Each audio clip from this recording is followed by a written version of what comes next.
आज घरात खूपच गडबड होती, कारण घरात लग्नाचं वातावरण होतं. अवघ्या 2 दिवसांवर रुपालीच्या नणंद सियाचं लग्न होतं आणि आज तिचा महिला संगीताचा कार्यक्रम होता. लग्नाच्या धावपळीत रुपालीला पार्लरला जाण्यासाठी वेळच मिळाला नव्हता. ती विचार करू लागली, आता स्वतःच तयार व्हावं लागेल. परंतु रुपालीला फारसा मेकअप करता येत नव्हता. तरीही तिने हलका मेकअप केला. पिवळ्या रंगाचा सूट घातला, कानात मोठमोठे झुमके घातले आणि साज शृंगार साधा ठेवत केसांची साधी स्टाईल केली. तयार झाल्यानंतर रुपाली अतिशय सुंदर दिसत होती. पिवळ्या रंगाच्या सूटमध्ये ती खूपच खुलून दिसत होती. तेवढ्यात तिचा नवरा साहिल खोलीत येतो. रुपालीला पाहून साहिल तिचं कौतुक न करता राहूच शकत नाही. साहिलच्या प्रशंसेवरून विषय बदलण्यासाठी रुपाली विचारते, तुम्ही काही कामासाठी आला आहात का? साहिल म्हणतो, अरे हो, मी विसरलोच होतो. आत्या तुला बोलावत आहेत. रुपाली म्हणते की ठीक आहे, तुम्ही जा, मी येते. हे ऐकून साहिल खोली बाहेर जातो आणि रुपाली फक्त हसत राहते. आणि रुपाली आत्याजींकडे जाते. तिला पाहताच आत्या म्हणतात, आज तू खूपच सुंदर दिसत आहेस. यावर रुपाली हसते. तिथेच रुपालीची नणंद सिया आणि सासू विमला देखील होत्या. सिया नुकतीच पार्लरमधून तयार होऊन आली होती. तिने गडद लाल रंगाचा लेहंगा घातला होता आणि सुंदर हेअरस्टाईलही केली होती. पण आत्याकडून फक्त रुपालीचं कौतुक होतंय हे पाहून सियाला राग आला. सिया कडवट नजरेने रुपालीकडे पाहत होती. तिच्या मनात विचार आला, मी इतक्या परिश्रमाने पार्लरमध्ये जाऊन तयार झाले, तरी आत्या माझी प्रशंसा करत नाहीत. आणि वहिनी मात्र घरातच तयार झाली, तरी आत्या तिचं कौतुक करत आहेत. सियाचा असा त्रासिक चेहरा पाहून रुपालीला विचित्र वाटले. ती सियाला म्हणाली की दीदी, तुम्ही खूप सुंदर दिसत आहात. हे ऐकून सिया केवळ धन्यवाद म्हणाली आणि तिथून शांतपणे निघून गेली. तेवढ्यात आत्या रुपालीला सांगतात, चल बाहेर ये, महिला संगीतासाठी शेजारच्या बायका आल्या आहेत. सर्वजणी ग्रुपमध्ये नाचत होत्या आणि रुपालीला ग्रुप डान्सची खूपच मजा यायची. तिला वाटलं आजही ग्रुप डान्समध्ये धमाल येईल. सुरुवातीला डोलकीवर गाणी आणि भजने झाली. त्यानंतर डीजेवर एक एक करून बायका नाचायला सुरुवात करू लागल्या. आता मात्र रुपालीच्या हातापायांना घाम फुटला. तिने आजवर कधीच एवढा डान्स केला नव्हता. ग्रुप डान्समध्ये कोण काय करतंय याकडे कुणाचं लक्ष जात नाही. पण एकटा डान्स म्हणजे स्वतःचे डोळे फक्त तिच्यावर असतील. रुपाली विचार करत होती, मी डान्स करणार नाही. पण तिचं ऐकणार कोण होतं? तिचं नाव पुकारून तिला जबरदस्तीने नाचायला उभं केलं. रुपालीने जेवढं जमेल तेवढा नाच केला. नाच संपल्यावर सर्वांनी जोरजोरात टाळ्या वाजवून तिचं कौतुक केलं. काही बायकांनी तर म्हटलं की रुपाली, तू खूपच छान डान्स केला आहेस. तिच्या सासूबाईंनीही डोळ्यांच्या इशाऱ्यातून कौतुक केलं. तू खरोखर खूप चांगलं केलंस. हे सगळं पाहून रुपाली खूप आनंदी झाली. तिला जाणवलं, मला खरंच एवढा चांगला डान्स करता येतो. त्यानंतर रुपाली सियाच्या बाजूला जाऊन बसली. तिने पाहिलं की सियाची ड्रेस बॅकलेस होती आणि मागून तिच्या स्टेप्स दिसत होत्या. रुपाली म्हणाली की दीदी, तुमच्या स्टेप दिसत आहेत आणि ते ठीक करण्याचा प्रयत्न केला. त्यावर सिया म्हणाली की काही हरकत नाही वहिनी, हे तर आजकालचं फॅशन आहे. रुपाली विचार करू लागली की स्टेप्स दिसणं म्हणजे फॅशन असतं? किती विचित्र गोष्ट आहे ना. आता रुपालीला तिच्या लग्नाची आठवण झाली. लग्नाआधी जेव्हा तिचा लेहंगा तयार झाला होता, तेव्हा सासूबाईंनी तो पाहण्यासाठी मागवला होता. लेहंगा पाहताच सासूबाई चिडल्या होत्या आणि रुपालीला फोन करून म्हणाल्या होत्या की तू लेहंगाच्या वर ब्लाऊज का शिवला आहेस, कुर्ती का नाही? त्यावर रुपालीने सांगितले की सर्वांनी लेहंगा पाहूनच सांगितले की या लेहंग्यावर ब्लाऊजच चांगला दिसेल, कुर्ती शोभून दिसणार नाही. हे ऐकताच विमलाबाईंनी रागाने फोन ठेवून दिला होता. हे तिला आजही आठवते. नंतर साहिलचा फोन आला होता. तो म्हणाला की तू ब्लाऊज का शिवला आहेस, आई खूप रागावली आहे तुझ्यावर. रुपालीने साहिलला ब्लाऊज बद्दलची सर्व कारणे सांगितली. पण आता तिलाही राग येऊ लागला होता. ती चिडून बोलली, माझं ब्लाऊज अगदी योग्य आहे ना, तो सिवलेस आहे ना त्याचा गळा मोठा आहे, लेंग्याचा दुपट्टाही आहे, त्यामुळे ब्लाऊज पूर्ण झाकला जाणार आहे. आणि जर एवढाच त्रास होत असेल तर सांग, साडी सोबतही ब्लाऊज ऐवजी कुर्तीच शिवायची का? रुपालीचा राग पाहून साहिल नरमाईने म्हणाला, नाही नाही, अशी काही गोष्ट नाही. आई असंच बोलत होती. जे झालं ते विसरून जा, तू रागावू नकोस. पण रुपालीला त्या सगळ्या गोष्टींचं खूप वाईट वाटत होतं. तेवढ्याच संगीताच्या जोरजोरात आवाजाने तिच्या विचार तुटली आणि ती वर्तमानात परतली आणि तिचे विचार बंद झाले. तिने तिच्या सासूकडे रागाने पाहिले, ज्या सियाकडे पाहून आनंदाने फुलत होत्या. त्यांना ना सियाचा बॅकलेस ड्रेस दिसत होती ना त्यांच्या संस्काराची आठवण होत होती. आता रुपाली रागाच्या भरात विचार करू लागली की लोक किती दुहेरी मापदंड ठेवतात ना. सुनबाईवर लग्ना आधीच आपल्या विचारांचे बंधन लादायला सुरुवात करतात आणि स्वतःच्या मुलीसाठी काहीच नियम नाहीत असं का? थोड्या वेळातच संगीताचा कार्यक्रम संपला आणि सर्वजण आपापल्या घरी जाऊ लागले. रुपाली देखील सगळं काम आटोपून खोलीकडे निघाली. तेवढ्यात तिला शेजारच्या खोलीतून आत्याचा आवाज ऐकू आला. त्या रुपालीला असं काही बोलत होत्या. आपल्या नावाचा उल्लेख ऐकून ती थांबली. आत्या सियाला म्हणत होत्या की आज रुपाली खूप सुंदर दिसत होती ना, आणि तिने डान्सही खूप छान केला, हो की नाही? हे ऐकताच सिया चिडून म्हणाली, आत्या, याला सुंदर दिसणं म्हणतात का? तितक्यात रुपाली सामान घेण्याच्या कारणाने त्या खोलीच्या दरवाजा बाहेरून सर्व काही ऐकत होती आणि मनातल्या मनात सियाच्या वागणुकीबद्दल विचार करत होती. तितक्यात रुपाली खोलीत गेली. सिया तिला पाहताच गप्प बसली. रुपाली सामान घेण्याच्या कारणाने तिथून निघून आपल्या खोलीत जाते. तिला सियावर खूप राग येत होता. सिया इतकी का चिडते माझ्यावर? ती माझं कौतुकही ऐकू शकत नाही दुसऱ्यांच्या तोंडून, असा विचार रुपालीच्या मनात येत होता. इतक्यात साहिल खोलीत येतो. रुपाली त्याला सिया आणि आत्यामधील सगळं संभाषण सांगते आणि विचारते की सियाला माझ्याशी काय प्रॉब्लेम आहे का? मी तिच्याबद्दल कधी काही वाईट बोलत नाही, मग ती माझ्याबद्दल असं कसं बोलू शकते? आणि आज तुझ्या आईला सियाचा बॅकलेस ड्रेसही दिसला नाही वाटतं.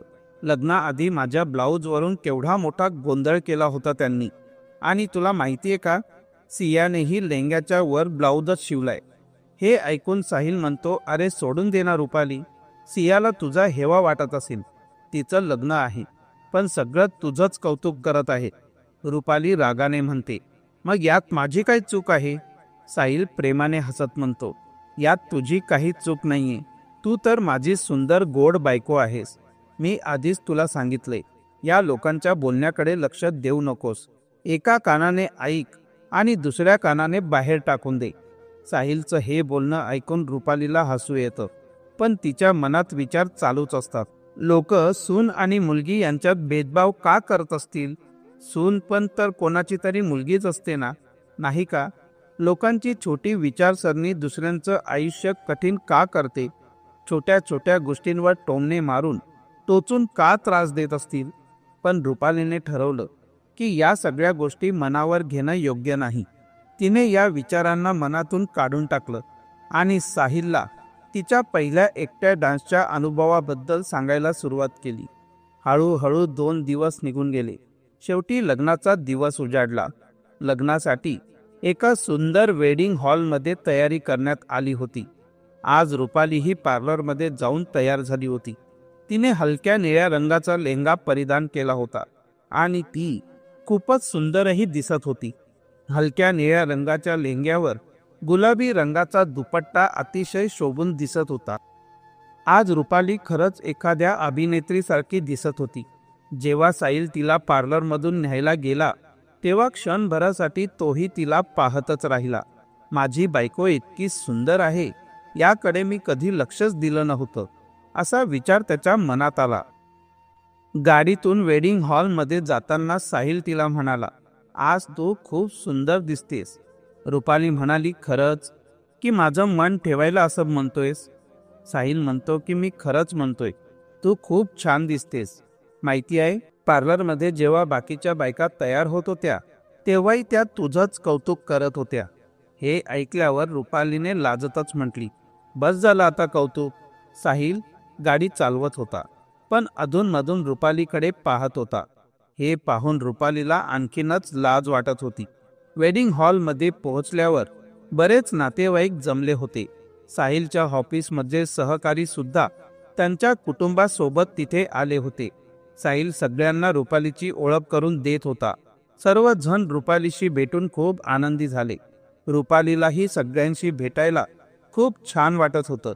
ऑफिसच्या सहकाऱ्यांच्या बायकाही तिचं कौतुक करत होत्या. रुपाली वर धन्यवाद देऊन लाजत होती, पण आतून तिचं मन आनंदाने नाचत होतं. प्रशंसा ऐकून आनंद न होईल अशी महिला तरी कोण असते. तिला खूप खास वाटत होतं. दरम्यान सियाही पार्लरमधून तयार होऊन आली होती. तिने लाल चटक लेहंगा परिधान केला होता. तीही सुंदर दिसत होती. पण जेव्हा तिचं रुपालीकडे लक्ष गेलं तेव्हा तिचं तावातावाने भाव तसेच असतात. काही वेळानंतर वरात मोठ्या दणक्यात हॉलमध्ये पोहोचते. रिबेन कापण्यात येते आणि नंतर वराच्या आरतीची वेळ झाली. त्यांच्या रीतिरिवाजानुसार वराला लाकडी पाटावर उभं करून त्याची आरती काढली जाते. ही विधी दरवाजात जवळच होते, पण विमलाबाईंनी घरातून ना पाट आणले होते ना आरतीचे ताट. सगळे असमंजस अवस्थेत उभे राहिले की आता काय करायचं हा प्रश्न सगळ्यांच्या चेहऱ्यावर स्पष्ट दिसत होता. ही एक महत्त्वपूर्ण रीत होती जी वराच्या स्वागतासाठी केली जात होती. लोकांमध्ये हळूहळू कुजबूज सुरू होते. तेव्हा वराची आई पुढे येऊन विमलाबाईंना म्हणाली, काही हरकत नाही वहिनी, आरतीचं सामान मागवून घ्या, स्टेजवरच आरती करता येईल. हे ऐकल्यावर विमलाबाईंच्या जीवात जीव आला. त्या लगेचच साहिलला घरून पाट आणि आरतीचं ताट घेऊन यायला सांगतात. साहिल पाट आणि आरतीचं सामान घेऊन येतो आणि वराच्या आरतीची रीत पूर्ण होती. आरती झाल्यावर लग्नाच्या इतर विधी सुरू होतात. 7 फेरे होऊन जातात आणि वधू वराचे नातेवाईक आराम करण्यासाठी वेळ काढतात. इतक्यात वराची आई रुपाली जवळ येते आणि म्हणते की बाळा, आम्हाला काही गाद्या कमी पडताय, काहीतरी व्यवस्था होऊ शकते का? हो आत्या, मी लगेच व्यवस्था करते, तुम्ही बसा, असं रुपाली म्हणते आणि गाद्यांची व्यवस्था करण्यासाठी निघून जाते. काही वेळाने ती गाद्या टाकून येते आणि वराच्या आईला सांगते, आत्या, गाद्या टाकल्या आहेत, तुम्ही आत जाऊन आराम करा, तुम्हाला काही लागलं तर मला सांगा. वराची आई म्हणते की धन्यवाद बाळा आणि निघून जाते. रुपाली ही घरातील इतर स्त्रियांच्या जवळ येऊन बसते, ज्या आधीच काही गप्पा मारत असतात. रुपाली, बस इकडे, कुठे पळत आहेस? तुझ्या लग्नानंतर फारच कमी वेळ भेटणं होतंय. आता तर लग्न कार्य हीच संधी उरली आहे भेटण्यासाठी, नाहीतर कुणाकडे वेळ आहे आजकाल? त्यापैकी एक स्त्री जी रुपालीची नणंद होती असं म्हणते. त्यावर रुपाली उत्तर देते, दीदी, तुम्ही अगदी बरोबर म्हणताय. मला खूप छान वाटलं तुम्हा सगळ्यांशी भेटून. चांगलं झालं की तुम्ही लग्नाला आला. त्यावर रुपालीची नणंद म्हणते की आम्हालाही तुझ्याशी भेटून खूप आनंद झाला. आज तू खूपच सुंदर दिसत आहेस. धन्यवाद दीदी, रुपाली उत्तर देते. त्याच गप्पांच्या ओघात ती नणंद म्हणते, आत्ताच आम्ही सियाच्या सासूबद्दल बोलत होतो. किती चांगल्या आहेत ना त्या. चक्क आरतीचं सामान विसरल्या, गाद्या कमी पडल्या, पण त्या एकही शब्द बोलल्या नाहीत. सगळं शांतपणे हाताळलं. कमाल आहे ना त्यांची. आणि एक आपल्या विमला चाची आहे. तुमच्या लग्नात किती गोंधळ घातला होता त्यांनी. तुझ्या घरच्यांना किती वाईट साईड बोलल्या होत्या त्या. किती गोंधळ घातला होता. सगळ्या पाहुण्यांसमोर किती वाईट साईड बोलल्या होत्या. आठवतंय का तुला?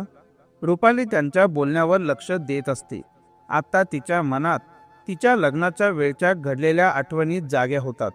ती म्हणते की दीदी, ते सगळं मी कसं विसरू शकते? विसरण्याचा प्रयत्न केला तरीही विसरू शकत नाही. असं म्हणताच रुपाली उदास होते. रुपाली आता तिच्या लग्नाच्या वेळेस झालेल्या गोष्टी आठवू लागली. रुपालीच्या लग्नासाठी तिच्या वडिलांनी आपल्या क्षमता ओलांडूनही सर्व काही केलं होतं. साहिलच्या घरच्यांना हवी असलेली गाडी, त्यांना पसंत असलेलं फर्निचर, वर पक्षाला दिले जाणारे कपडे आणि सगळा हुंडाही त्यांच्या पसंतीनुसार होता.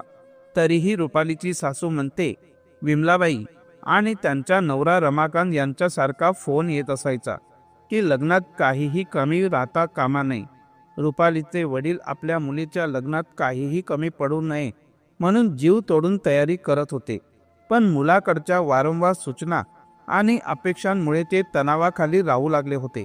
कुठेतरी काही चूक झाली तर हा विचार त्यांच्या मनात नेहमीच यायचा. लग्न स्थानिक असल्यामुळे वऱ्हाडाची फारशी चिंता नव्हती. लग्नाचं आयोजन एका वेडिंग हॉलमध्ये केलं गेलं होतं. रुपाली पार्लरमधून थेट वेडिंग हॉलमध्ये येणार होती. घरातील सगळेच जण लग्नस्थळी पोहोचले होते. रुपालीच्या वहिनी, बहिणी आणि कुटुंबातील इतर स्त्रिया दाराशी उभ्या राहून वऱ्हाड कधी येतंय याची आतुरतेने वाट पाहत होत्या. दुसरीकडे शहरातील पाहुण्यांची ये जा सुरू होती. स्थानिक लग्न असल्यामुळे दोन्ही पक्ष एकमेकांना ओळखत होते. रुपालीचे वडील आणि भाऊ पाहुण्यांच्या स्वागतात गुंतले होते. रुपालीची धाकटी बहीण श्रिया मात्र खूप खुश होती. आज बूट चोरण्याची संधी मिळणार या विचाराने तिने आधीच बरीच तयारी केलेली होती. थोड्या वेळाने नाच गाण्यात वरात येते. रिबन कापण्याच्या रीतीनंतर नवरदेवाची आरती करण्याची तयारी सुरू होते. तेवढ्यात एकच गोंधळ होतो. रुपालीची आई लाकडी पाट घरीच विसरली होती. यामुळे विमलाबाई संतापतात आणि जोरजोराने ओरडायला लागतात. इतकीही अक्कल नाही का की नवरदेवाच्या आरतीसाठी पाट लागतं? त्यांचा आवाज ऐकून सगळेजण गोंधळून जातात. रुपालीच्या वडिलांनी आणि भावाने परिस्थिती सावरायला प्रयत्न केला, पण विमलाबाईंच्या चिडचिडीने वातावरण तणावपूर्ण झाले होते. तुम्हा लोकांना रीतिरिवाजाचं काहीच कळत नाही का? वऱ्हाडाचं नीट स्वागतही करायचं जमत नाही? जर नीट तयारी करता येत नसेल तर लग्न करणं गरजेचं होतं का? विमलाबाईंच्या तोंडात जे काही येत होतं ते त्या न थांबता बोलत होत्या. रुपालीच्या वहिनी, बहिणी आणि कुटुंबातील इतर सदस्य शांतपणे त्यांना ऐकत राहिले. लग्नाला आलेले पाहुणे हे सगळं बघून अस्वस्थ झाले होते. त्यांना हे सगळं विचित्र आणि खूप अपमानास्पद वाटत होतं. लग्नाचं वातावरण अचानक गोंधळात टाकणारं झालं. मात्र विमलाबाई थांबण्याचं नावच घेत नव्हत्या. रिया, रुपालीची धाकटी बहीण, खूप अस्वस्थ झाली. तिला रडू येत होतं. ती तिथे उभं राहू शकत नव्हती. सगळे पाहुणे हे नाट्य बघत होते, पण कोणीच काही बोलू शकत नव्हतं. शेवटी विमलाबाईंच्या बहिणीने त्यांना शांत करण्याचा प्रयत्न केला आणि त्यांना बाजूला नेले. त्यानंतरच काहीशी शांतता प्रस्थापित झाली. नवरदेवाची आरती कशी बशी पार पाडण्यात आली. मात्र सगळ्यांच्या मनात एक प्रकारची नाराजी आणि निरुत्साह पसरलेला होता. रुपालीचा भाऊ पंकज साहिलला स्टेजपर्यंत घेऊन जातो, पण तोपर्यंत सगळींकडे शांतता आणि तणाव दिसत होता. विमलाबाई अशा सगळ्यांसमोर कसं वागू शकतात असा प्रश्न सर्वांनाच पडला होता. विमलाबाईंना मात्र त्यांच्या वागण्याचं काहीही दुःख किंवा खंत दिसत नव्हती. पंकजचा मित्र रवी याला हे सहन होईना. तो पंकजकडे पाहून म्हणाला, यार, कशात अडकवलंस तुझ्या बहिणीला? तुम्ही हे लोक खूपच खालच्या स्तराचे दिसत आहे. यावर पंकज उत्तर देतो की आम्ही त्यांच्याबद्दल आधीच चौकशी केली होती. सगळं ठीकच वाटलं होतं, पण आता बघ, मला काहीतरी वेगळंच दिसतंय. रवी म्हणतो की पंकज, मला तर हे लोक सुरुवातीपासूनच योग्य वाटले नव्हते. आता बघ तुझ्या बहिणीचं काय होणार आहे ते.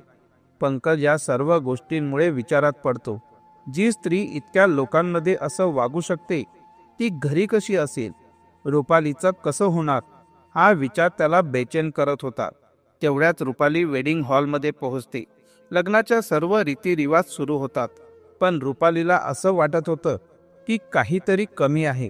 सगळेच जण अस्वस्थ आणि उदास का दिसत आहेत? तिला अजूनही कोणीही काही सांगितलं नव्हतं की आधी इतका मोठा गोंधळ झाला आहे. रुपालीच्या चेहऱ्यावर हलकीशी चिंता दिसत होती. तिच्या नंदेने तिच्या खांद्याला हलवत विचारलं, काय झालं रुपाली? कुठे हरवलीस? त्या इतक्याशा धक्क्याने रुपाली भूतकाळातून वर्तमानात आली आणि तिचे विचार जागीच थांबले. ती म्हणाली की काही नाही दीदी, बस थोडं विचार करत होते. असं म्हणत तिने हलकसं हसून उत्तर दिलं, पण तिचं ते हसू तिच्या मनातल्या दुःखाला लपवू शकत नव्हतं.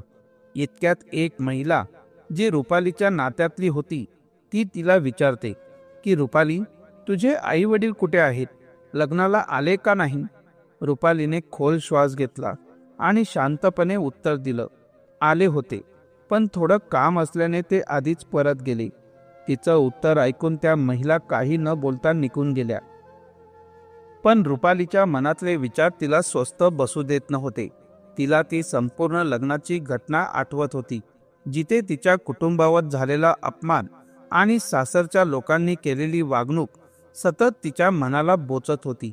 तिच्या लग्नात तिच्या घरच्यांवर झालेल्या अपमानाची जाणीव तिला दुखवत होती. मनात परत विचार येतात. तिला आठवले की जेव्हा तिच्या कुटुंबियांनी तिला लग्नानंतर सांगितले की तुझ्या लग्नात खूप मोठा गोंधळ झाला होता. हे ऐकून तिला दुःख झालं, पण त्याहूनही जास्त राग आला होता. पण तो तिच्या सासू विमलाबाईंवर नव्हे, तर स्वतःच्या घरच्यांवर. का गप्प बसले माझे घरचे या विचारांनी? त्यांना उत्तर द्यायला हवं होतं ना. मला आधी का सांगितलं नाही? तर मी अशा लग्नाला तयारच झाली नसती ना. जिथे माझ्या कुटुंबियांचा अपमान होतो तिथे मी लग्न केलंच नसतं. ती मनातच विचार करत राहिली. तिच्या आईने मात्र तिला समजावत सांगितलं, जे झालं ते झालं. आता या सगळ्यांचा राग घेऊन सासरी जाऊ नकोस. लग्नात असं काहीतरी घडतंच असतं. आता लग्न झालंय, ते चांगल्या पद्धतीने निभवायला हवं. आईच्या या शब्दांनी रुपाली गप्प झाली होती, पण तिच्या मनाला चैन नव्हता. ती विचार करत होती, माझ्यामुळेच माझ्या घरच्यांचा अपमान झाला आहे. केवळ मी मुलगी आहे म्हणून माझ्या घरच्यांना या सगळ्यांना सामोरं जावं लागलं. का असं होतं? मुलाच्या आई वडिलांना इतके अधिकार दिले जाते, पण मुलीच्या घरच्यांची काही इज्जत नसते का? हे विचार करत करत रुपाली डोळ्यात अश्रू लपवत जड अंतकरणाने आपल्या घरून निघाली होती. आता जेव्हा तिच्या नंदेने तिला विचारले की तुझे आई वडील कुठे आहेत, तेव्हा ती त्या विचारांमध्ये पुन्हा हरवली होती. पण तिने बाहेरून आपल्याला सावरत हसून उत्तर दिलं, पण तिच्या चेहऱ्यावरचं हसू तिच्या मनातल्या वेदनेला झाकू शकत नव्हते. दीदी, ते कसे येतील जेव्हा त्यांना आमंत्रितच नाही केलं? त्यांना तर लग्नाचं कार्डही दिलं नव्हतं. रुपाली खूप थकून सांगत होती. तिच्या शब्दांमध्ये राग आणि दुःख होतं. लग्नाचं कार्ड दिलं नाही हे रुपालीला फार वाईट वाटत होतं. हे काय, आपल्यात नात्यात असं होतं का? काहीही असो, पण कार्ड तर दिलंच पाहिजे होतं. रुपाली अगदी नाराज होऊन म्हणाली. तिच्या मनातील गोंधळ एकदम अनियंत्रित होऊन गेला होता आणि ती तिथेच शांतच झाली होती. पण त्याच वेळेस तिच्या जेठानीने विषय बदलला. तुमचा लेहंगा तर खूपच सुंदर आहे, पण सियाचा लेहंगा तितका खास नाही. साधा लाल रंगाचा, असं काही वेगळं नव्हतं. किती किमतीचा आहे? रुपाली हसत सांगते की 4,000 रुपये.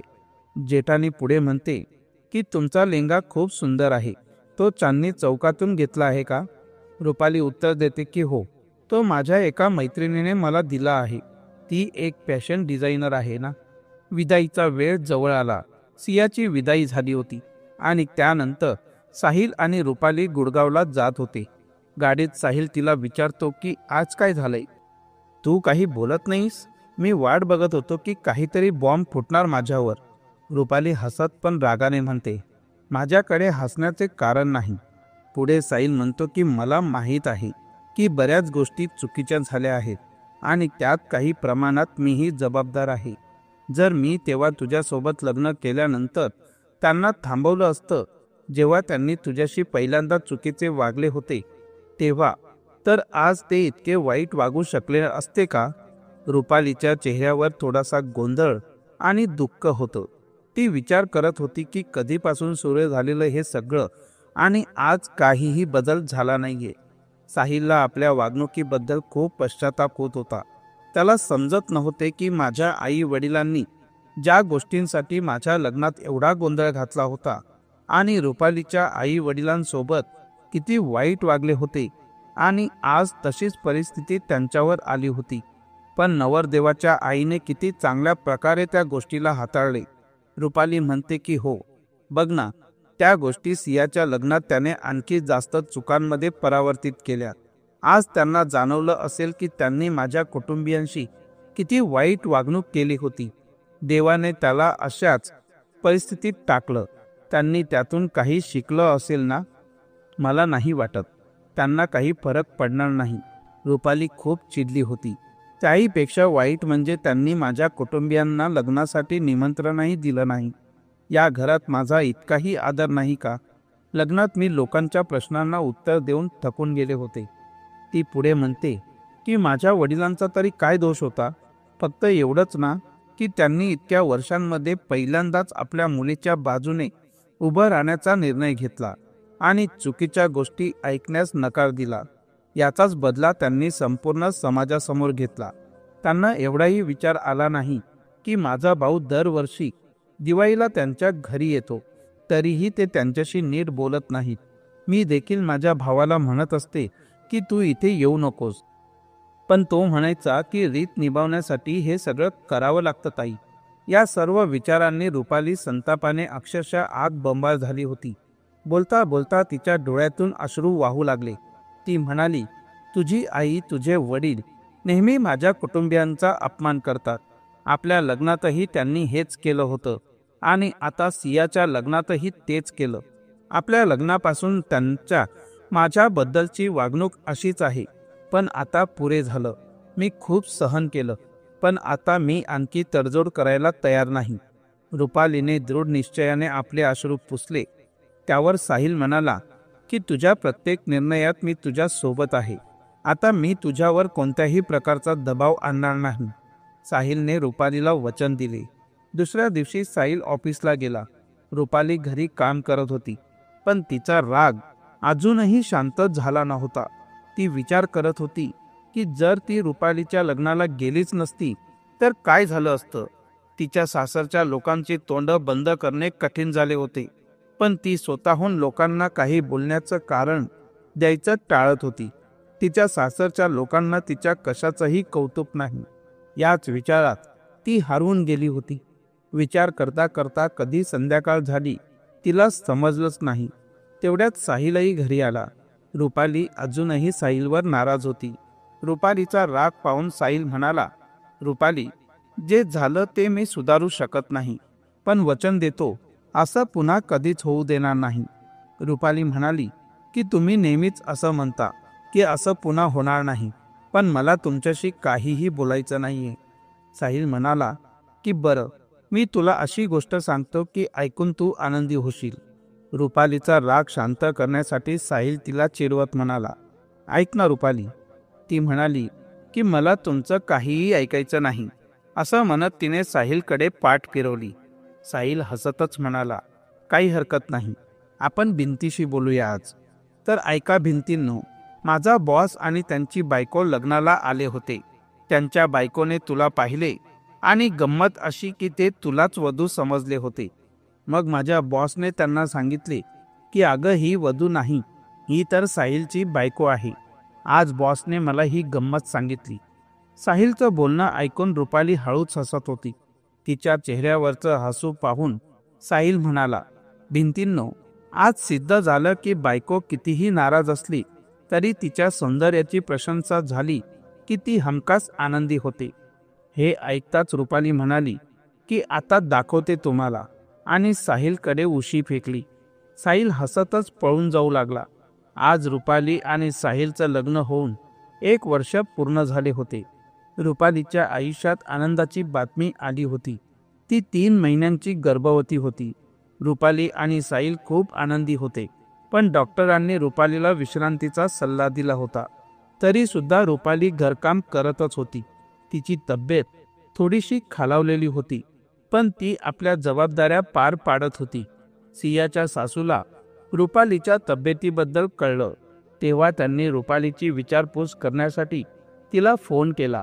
औपचारिक बोलणी झाल्यानंतर सियाची सासू रुपालीला विचारते, रुपाली, एक गोष्ट सांग, तुमच्याकडे करवा चौथच्या दिवशी मुलगी आपल्या माहेरी राहते आणि जावई सुद्धा तिच्या सोबत राहतो, अशी काही प्रथा आहे का? रुपाली उत्तर देते की नाही आत्या, आमच्याकडे अशी काही प्रथा नाही. पण तुम्ही असं का विचारताय? त्यावर सियाची सासू म्हणाली, अरे तुझ्या सासूचा मला फोन आला होता. ती म्हणत होती की आमच्याकडे अशी काही प्रथा आहे. आमच्याकडे तर अशी काही प्रथा नाहीये. म्हणून विचारलं तुला. रुपाली म्हणाली की आत्या, माझ्या वेळेस तर अशी काही प्रथा नव्हती. आता असेल तर मला माहीत नाही.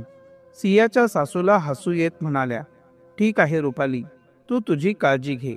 सगळं ठीक होईल. मी फोन ठेवते. ठीक आहे आत्या. असं म्हणत फोन कट होतो. रुपाली विचार करत बसते की हे लोक आपल्या सोयीने सगळ्या गोष्टी कशा बदलतात. तिला आठवले की पहिल्या करवा चौथला तिला माहेरी जाण्यासही परवानगी दिली नव्हती. तेव्हा अशी प्रथा नव्हती.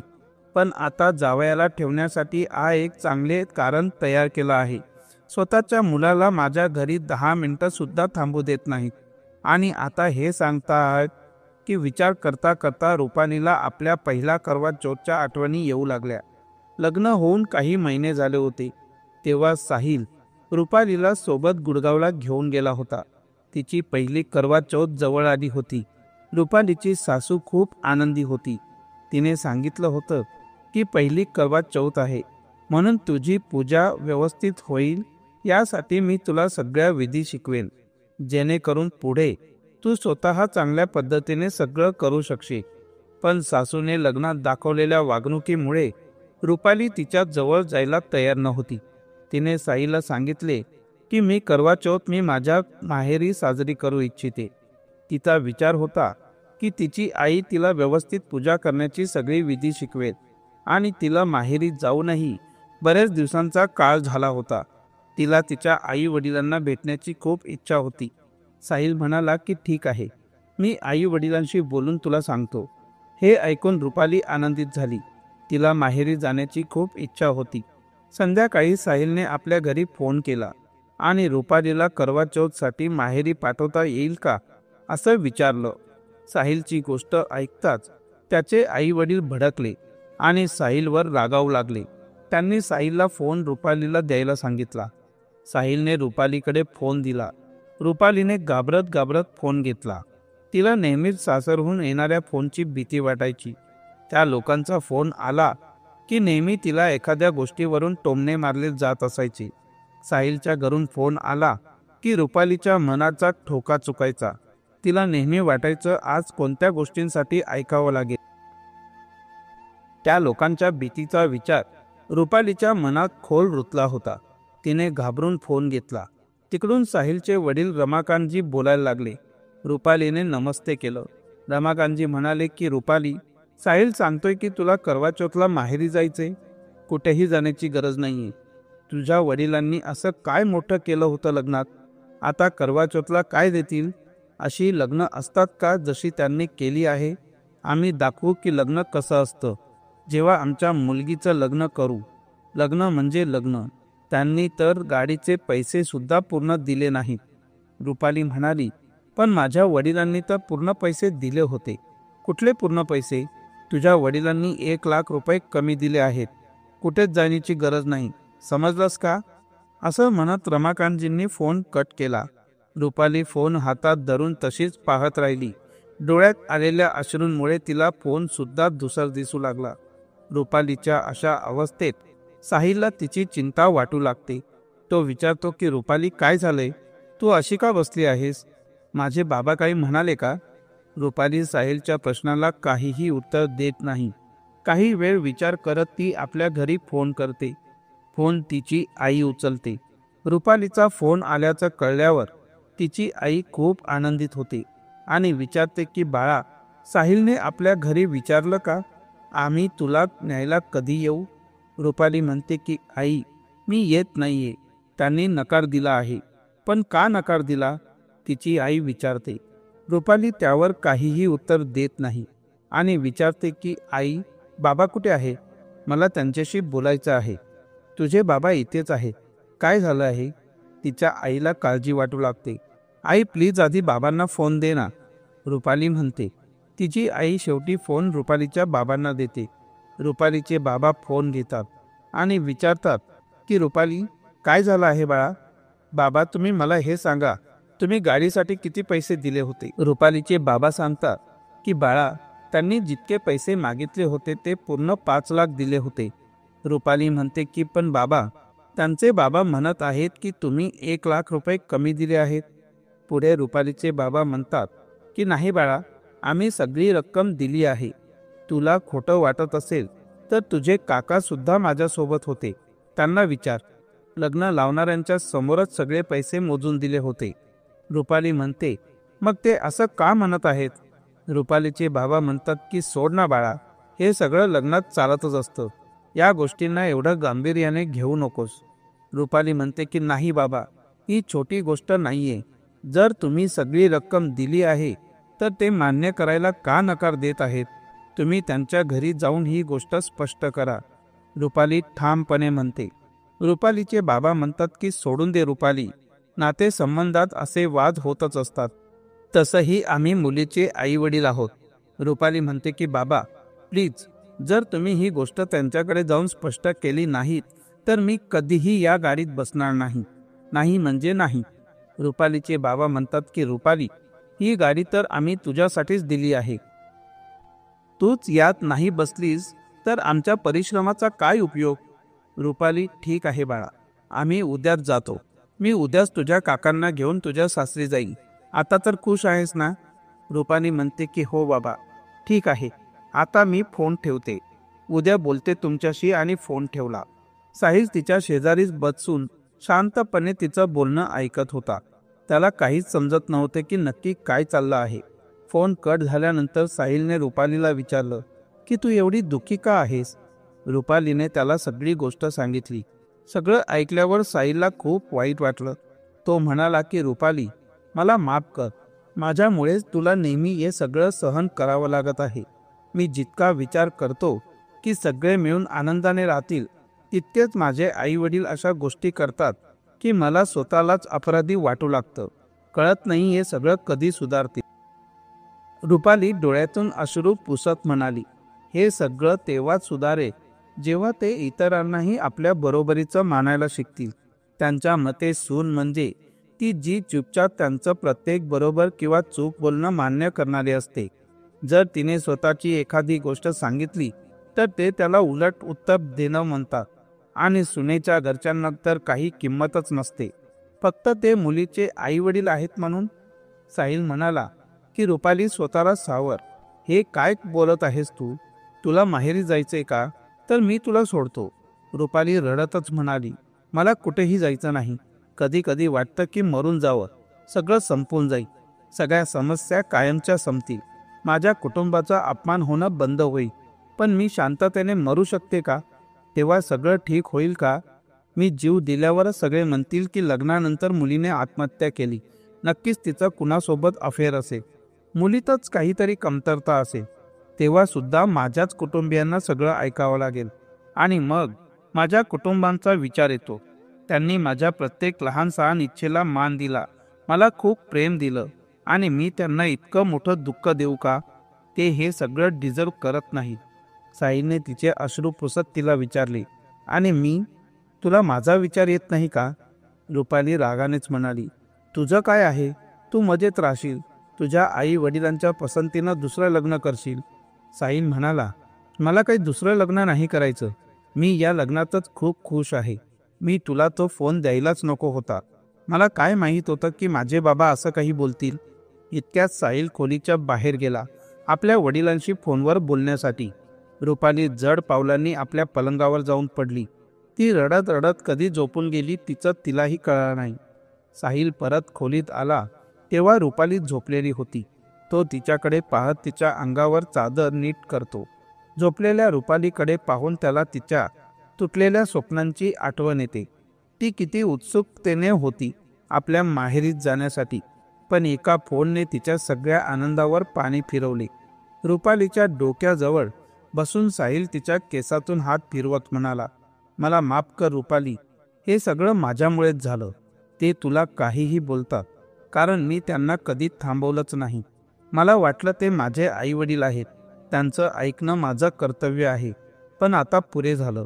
माझं तुझ्या प्रतीही एक कर्तव्य आहे. मी त्यांना स्पष्टपणे सांगितलं आहे. आता तुला कधीच काही बोलणार नाही. जर काही म्हणायचं असेल तर मला म्हणतील. आता तुला कोणी काही बोलणार नाही, हे माझं वचन आहे. दुसऱ्या दिवशी सकाळी रुपाली लवकर उठली. ती बाल्कनीत जाऊन उभी राहिली. थंडगार वारा वाहत होता. तिने दोन्ही हातांनी स्वतःला कवटाळलं. आकाशात पक्षी उडत होते. त्यांच्या चिवचिवाटाने तिच्या मनाला थोडीशी शांतता मिळाली. ती म्हणाली की कदाचित मीही पक्षी असायला हवं होतं, तर या आकाशात मुक्तपणे उडू शकले असते, कुणाची चिंता न करता. रुपाली विचार करत होती. तितक्यात साहिलने विचारलं, काय विचार करतेस? लगेच तिच्या गळ्याभोवती हात टाकले. रुपाली म्हणाली की काही नाही, फक्त या पक्ष्यांकडे बघत होते. चला, तुम्ही तयार व्हा, मी तुमच्यासाठी नाश्ता बनवते. साहिल म्हणाला, मी विचार करत होतो की आज ऑफिसला सुट्टी घेतो आणि तुला कुठेतरी फिरायला घेऊन जातो. रुपाली म्हणाली की नाही, त्याची काही गरज नाही, मला कुठेही जायचं नाही, तुम्ही ऑफिसला जा. साहिल म्हणाला, पण रुपाली, मग कधी फिरायला जायचं? ठीक आहे, पण आत्ता नाही, तुम्ही ऑफिसला जा. रुपाली म्हणाली की ठीक आहे, पण आत्ता नाही, तुम्ही ऑफिसला जा. मी नाही जाणार आज ऑफिसला, मी घरातच राहतो.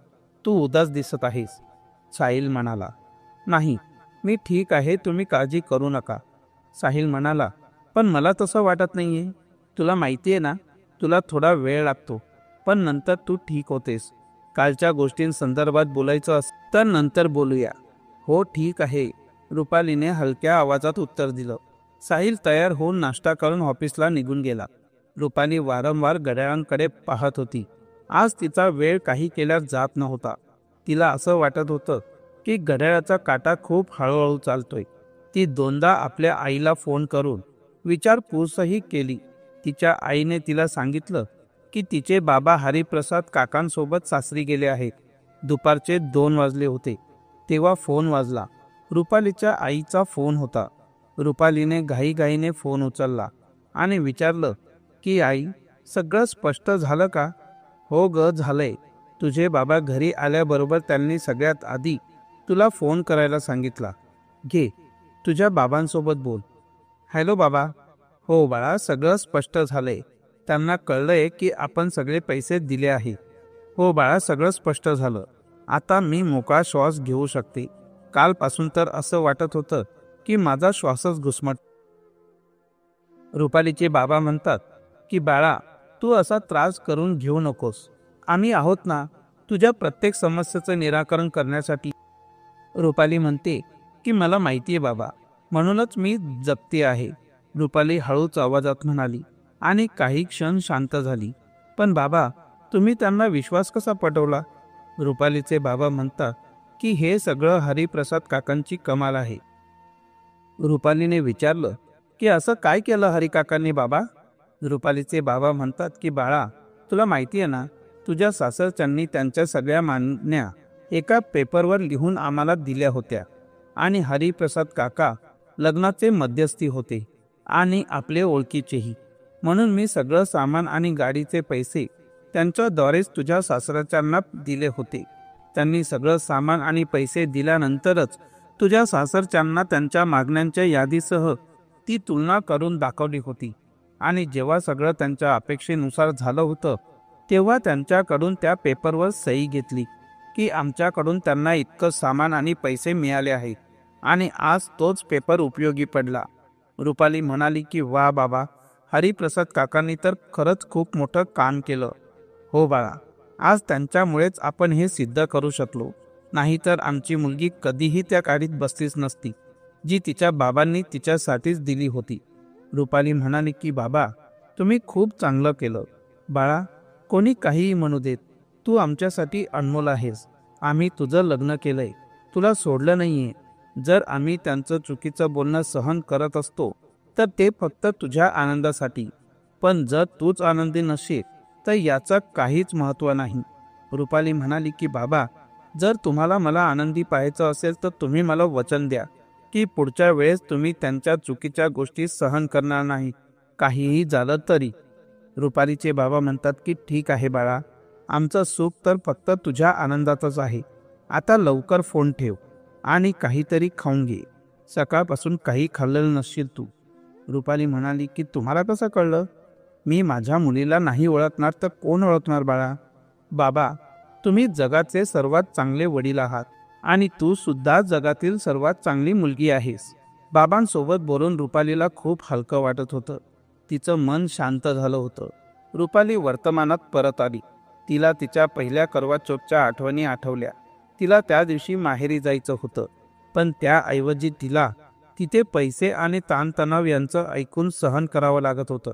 या लोकांच्या दृष्टिकोनाची सीमा कधी संपणार? रुपालीला आठवले की जेव्हा तिने आपल्या सासरच्यांना सांगितले की ती अंडे खाते, तेव्हा तिच्या सासरच्यांनी चिडून सांगितलं की आम्हाला आधीच माहिती असतं तर आम्ही अशा मुलीशी आमच्या मुलाचं लग्न केलंच नसतं. अंडे खाण्याची आमची परंपरा नाही. त्या दिवशीच रुपालीने अंडं खाणंही सोडून दिलं होतं. हे वेगळं की सिया विमला काकूंच्या समोर बसून एक रोल खायची आणि त्यांना काहीही सांगितलं नव्हतं की हा रोल अंड्याचा आहे. साहिलने अनेक वेळा रुपालीला सांगितलं होतं की तिला रोल खायचा असेल तर ती खाऊ शकते, कोणाला काही कळणार नाही. पण रुपालीने नकार दिला. ती बोलली की माझ्या घरात जे काही नाही चालत ते मी छुप्या पद्धतीने कधीच करू इच्छित नाही. मला फक्त ही अडचण आहे की जेव्हा सिया तुमच्या मम्मीच्या समोर बसून खात आहे तेव्हा ती मला कसे ताणे मारू शकते. परंतु राहू द्या, मला आता या सर्व गोष्टींची सवय झाली आहे.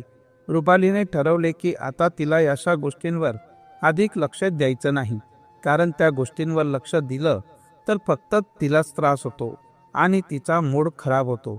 दुसऱ्यांच्या गोष्टींच्या विचारांमुळे माझ्या सुखशांतीला का खराब करू? 9 महिन्यांनी रुपालीने एका गोंडस मुलाला जन्म दिला. तिचं आयुष्य आता सुखी आणि शांत झालं होतं. तिने ठरवलं की ती आता दुसऱ्यांच्या गोष्टींवर लक्ष देणार नाही. दुसरे लोक बदलणार नाही, त्यापेक्षा आपणच बदलू आणि त्या गोष्टींवर लक्ष देऊ ज्यामुळे आपल्याला आनंद मिळतो. तर मित्रांनो, तुम्हाला ही कथा कशी वाटली कृपया कमेंट करून सांगा. जर तुम्हाला ही कथा आवडली असेल तर कृपया व्हिडिओला लाईक करा आणि जर तुम्ही चॅनलवर नवीन असाल तर चॅनलला सबस्क्राईब करा. धन्यवाद.